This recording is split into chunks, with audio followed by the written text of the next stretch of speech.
welcome back to my channel, Wine with Kaz. This is Kadeen, and today we're going to be talking about my hair journey and why I decided to go with locks. Alright, so as most of you know, in the Caribbean cultures, when I was growing up, my mom really and truly didn't know how to properly treat our hair. So I remember just having lots of difficulties dealing with my hair, and they'll say, why your head toughy and it dry, but they didn't know how to properly care for our hair. And most of us have 4C hair, and I can remember at the early age of 8, my mom gave me a relax to my hair, and I felt I was fly because my hair was flowing and all those lovely things. But that to me was lovely because that's what the culture, or that's what society portrayed as beautiful. And I had that for about 2 years. I doubt it was that long. I had that for some time, and we went to the beach, and I used a tiny comb because the hair was knotted, and I used a very tiny comb and basically ripped out all my hair. So I had to trim all of it off, and luckily at that time when I was going to school, they allowed us to wear braids. So I had in long braids for like a year until my hair came back. We went on with natural hair. When I say we, I'm talking about me and my sister. We had natural hair, I wouldn't say long, we had natural hair right up until high school. So when I got to high school, Daddy was like, yeah, she's not going to do anything to her hair, we're not adding any chemicals to her hair because we want her to be natural. Mind you, I was going to Westwood High, a boarding school, so my mother was like, so what's going to happen? She's only coming home for 4th weekend, so who's going to comb her hair when she's there? Well, we'll figure it out. So the first term, I got cornrows, and Mommy was like, this is too much, we can't do this. So they decided to do wave. I don't know how many of you know wave, Novu, but wave is similar to jerry curls, and both my sister and I got wave, and oh my god, wave, the smell, the feel of it, like it was too moist, it was just too all over the place. You didn't know how to style it. We had to wear hats, so when we go home and get our hair freshly done and then we have to wear the hat over, it was just it wasn't a pleasant experience. And then your pillowcase was always matted and brown because of the gel that you had to put in it on a daily basis, and if you don't put the gel in it, it's going to get really dried out. So that was an experience. We had that for about 2 years, and then Mom decided that we're gonna go back natural. And we went natural because I think our hair was falling out again, and this was just improper hair care, not knowing how to, not understanding natural hair, not understanding black hair, and so we had to grow out her hair, and we grew it out, and then by the 10th grade I had relaxed hair again. And I remember having relaxed hair right up until I started working, and I would try to do a lot of stuff with my hair. I got a pixie cut, I got a nice low bob hair, I would change up the colors, and it was healthy. I felt it was going really great. And then I got tired of going to the hairdresser, I got tired of getting hair burns, I got tired of my scalp itching, I got tired of having to sit in the hairdresser and wait forever and being really hungry, because you know when you go to the hairdresser, it's like all day you sit there and they talk about everybody's business, and you don't go with no food, but you have to go really early. And when you go there early now, it's like she forgets that she will have one appointment before you, so you have to wait until that hair finish and then you start, and then by the time you know it, the day end and you're starving, you have 10 burns in your hair, but okay, you feel cute for a minute.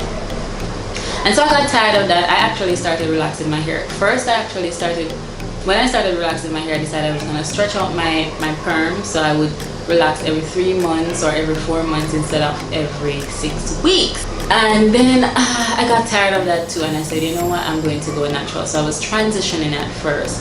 So I was growing it out and having the two textures, the relaxed hair and the natural hair coming in. And remember, I don't remember what my natural hair felt like before that. So it was hard. It was hard, but I was really dedicated to the task because I wanted to go back natural. Until I remember on June 14, 2015, I decided that I was gonna get my hair braided because I was gonna start a new job. And I was there contemplating, and for some reason I couldn't get out of the house to get my hair braided. And I said, I think I made a post on Facebook saying, should I do a big chop or should I just transition? And a lot of persons were saying transition, and I just went to the barber and I got a big chop. I got a big chop. Now this story, I actually cut off the cream ends first, and then it was a little pitchy patchy. So I decided that I'm gonna go to the barber. No, I walked down the road to the barber and I said to the barber, here, no, just, you know, fix this up. So I thought he was gonna leave a little bit of hair up there. The barber decided that he was going to give me a low cut. Is that a buzz cut? It's a very low cut. Line me up. And then had the audacity to ask if I wanted a style in the side. I said, sir, me can't go in a church with my hair look like this. I was stressed. So I can't go in church looking like this. I was so furious. I was so furious, and I was with my mom that weekend. And I went back home, and she came home, and I told nobody I was gonna do this. I decided on my own that I'm going to do this. I said to mommy, when she came home, she said, I saw you're ugly. I'm like, really? That's all you had to say? She said, why are you doing it? Why are you doing it? Got back to my apartment. I texted my boyfriend at the time that I have a surprise for you. He didn't see me the same day, he saw me the following day, and he said, Kadeem, you look like one butch. Why are you doing it? Now, the worst part of this short hair journey was one day I was downtown Montego Bay in a dress. I'm not a very voluptuous woman. I have tiny hips. So I'm a tiny framed woman. And so imagine me looking like a 16-year-old boy in a dress in 2015, standing talking to a guy. And this girl just walking behind me like, and my boyfriend at the time had to say to her, no, it's a girl. It's a girl. And then a few weeks after that, the hair was still coming in, and he said to me, if you ever cut your hair again, I'm gonna leave you. Well, toodles, look at me now. Anyway, I decided that I'm going to grow up my hair, obviously.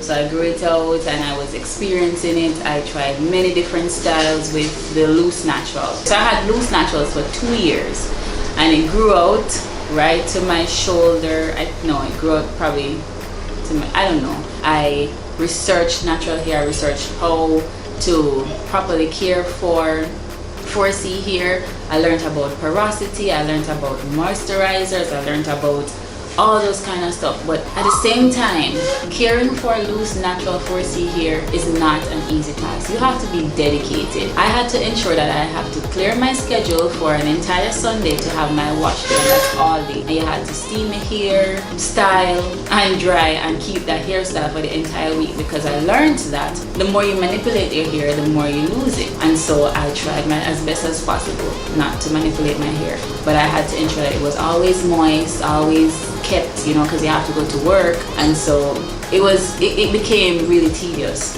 And so in the summer of 2016, I decided that I'm going to go lock. But before I locked my hair, I had to do some serious research. I had to know like where locks originated, like how it started, all those kind of things. Because you know how Rastafarians are stereotyped in the country. I mean, globally we are really accepted, and a lot of persons want to have locks, have dreadlocks and so forth, but in our own country it's not really accepted. It's not accepted. I mean, even the other day we heard about a controversy with a little girl who was being asked to cut her hair to go to primary school because of her hair, and it wasn't widely accepted until people started to be defiant. I remember somebody even said to me when I just started my locks, if you decide to go in the school, if you decide to go in the education system, you may have a problem with the locks because they don't like to see it.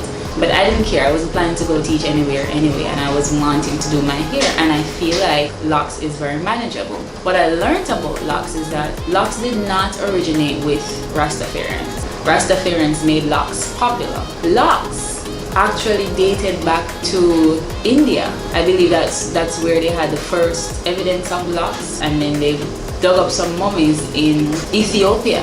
think, I don't remember. Somewhere in Africa, they found the first archaeological evidence of mummies with locks. And there's even biblical evidence of locks. Can't remember the verse, please don't quote me, but there is biblical evidence of locks. And so I said, you know what? And what the Rastafarians represent with locks is unity and love and all those kind of things. I'm like, why not? And it's easy. What if that's the way that God intended that black people should wear their hair? You know, because Caucasians, Asians, Indians, and all of those persons are able to wear their hair flowing and it's easily manageable. What if my hair was supposed to be just let out and, you know, freely formed in this kind of way? What if that's what if that's what it was supposed to be like? So I decided, all right, I'm going to lock my hair, and it has been the best decision I have made for my hair for my entire life. Because one, it's easy to get ready. Two, locks is a protective style. This is the longest my hair has ever been. It's very manageable and it's beautiful. I have never accepted my hair or my hair type so much until I had like dreadlocks. I accept the color, the natural color that it is. I accept the coarseness, the texture of it. I accept just everything about my locks. My first boyfriend actually cut one of my locks, and I'm still upset about this. He didn't want me to have locks, and I'm like, this ain't about you. This ain't about you, boo. And he just cut the locks, and it was like, let me just see if I can find it. Okay, so here it is. So when he cut it, it was probably here. Before he cut it, it was here, and then after he cut it, was right at my ear. And now this is the longest lock that I have, the longest strand of lock that I have. So I accepted myself. I learned through my hair how to, you know, accept me. I am beautiful in all forms. I remember as a child being told that your hair tough and your hair is rough and hard to deal with. I used to imagine that, you know, this is not my real hair, and one day somebody will pull off the wig and I'll have long flowing Indian hair. I remember imagining that as a kid.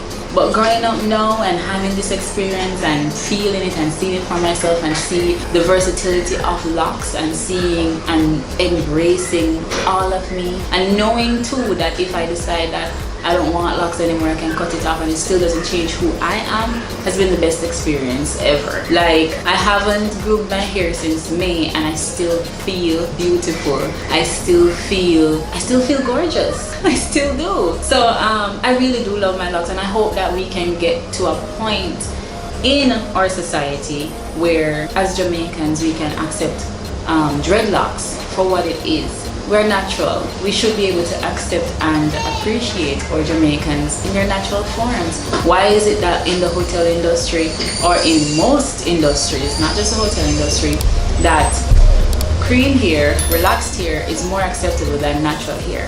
I have had instances where co-workers were sent home to change their hairstyles because it was not fitting for the front desk, because their hair was natural, or they had a teeny weeny afro and it's not fitting for the front desk. They need to look a more European. They need to get wigs installed or weaves installed, and that made me furious. I know, experiencing this news the other day, the news of a little girl with her situation, it just made it a little bit more infuriating for me. But I hope that we get to the point that as a society we can truly accept our people for who they are. Because if it is that we can't accept our people and we can't accept ourselves, that's where it starts from. If we can't accept ourselves and see that we are beautiful in the forms that we are made in, nobody's going to take us serious. Nobody's going to accept us for who we are, because they're going to see the insecurity that we portray. So that's my 2 cents on that. But that's why I chose locks. This is my entire hair journey. I think I'm going to keep my locks for as long as they'll have me. My hair decides what it wants to do.